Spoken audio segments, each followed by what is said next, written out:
Good morning po mga kahabi. So, Pangasinan Beta po. Today po, meron tayong good news. So, napisa na yung ating ano rito. Yung ating ball python eggs. Yan, nakikita nyo po. Ice candy box lang po itong ginamit natin.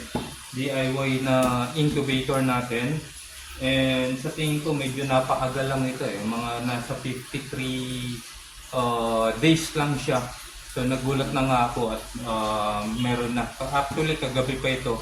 Nakita ko kagabi sinilip ko is medyo may punit na yung mga itlog nila. So ngayon titignan natin siya. So pinabayaan ko muna. Nilagyan ko na slate yung iba. So ngayon is pwede na natin silang tanggalin dun sa egg nila. So ang parents pala nito is yung aking pastel yung female, and then yung lalaki is cinnamon lesser, pinstripe lesser, parang ganun. 3 genes yung kanyang male. So ito po, silipin na po natin ito. So medyo excited tayo makita yung kanyang kalabasan ng kanyang mga anak niya.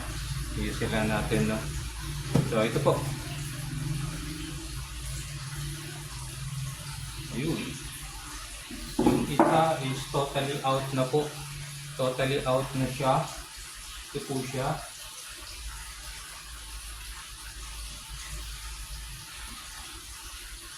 Ito siya. Most probably po I don't know, baguhan pa rin tayo sa pag-ball python. So, check pa natin yung morph nila. Pero parang pinstripe siya. Ayun po.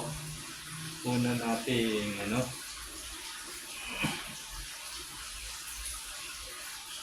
So, for the meantime, dito lang muna natin sila ilagay sa ating Tupperware dito. So, kalimutan ko yung takip.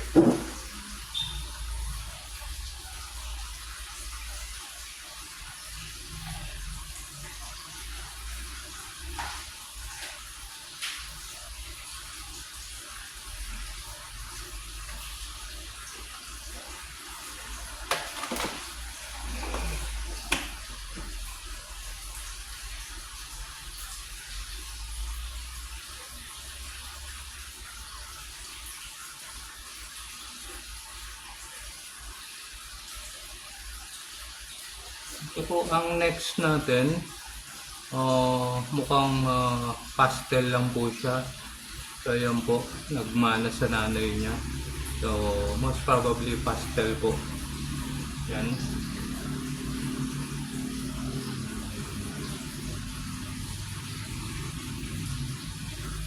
Pero may pagka pinstripe siya, yung guhit niya sa gitna. So i-check pa natin yung morph niya.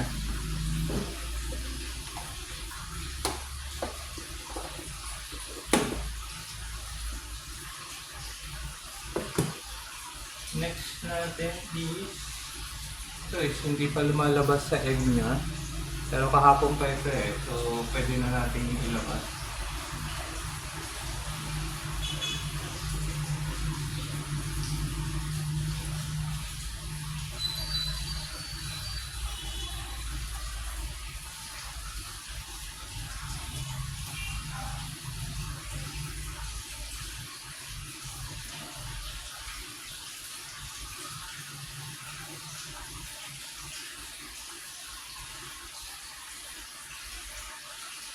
Ayan po, ayaw magpahawak.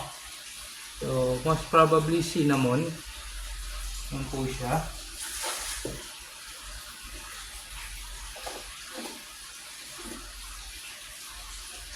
And, meron pa tayong dalawa rito. Kaso, kinapos na tayong nalalagyan. So, check lang natin. Ito po. Pinstripe din lang siya.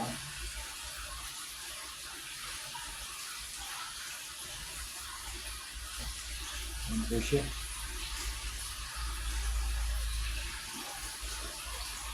And then another one.